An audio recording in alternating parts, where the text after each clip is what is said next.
ทั้งภาพที่เราเคยห่วมหากันทางก็เอ่ยขานว่าจากส่วนนิรันดรเป็นเพียงความฝันเป็นเหมือนดังละครที่แสนอ่อนซ้อนแต่ให้ความจริง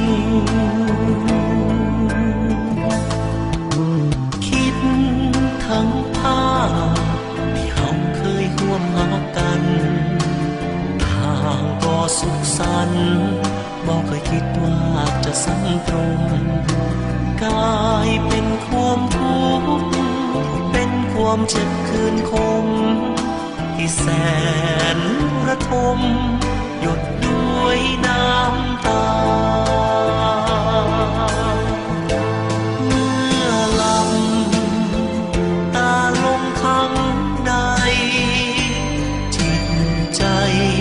นั้นยังคิดถึงแต่เขาคิดถึงเมื่อตอนเคยสุขในหักเขาบัดมีเงียบเหงาเป็นเพียงภาพแห่งความหลัง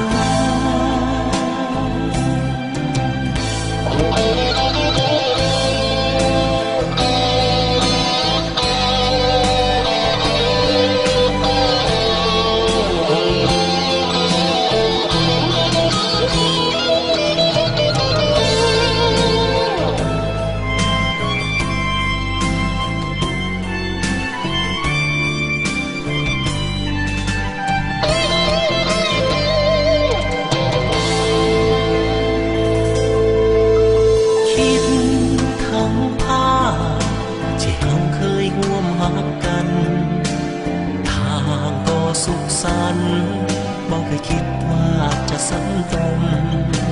กลายเป็นความทุกข์เป็นความเจ็บคืนคมที่แสนระทมหยดด้วยน้ำตา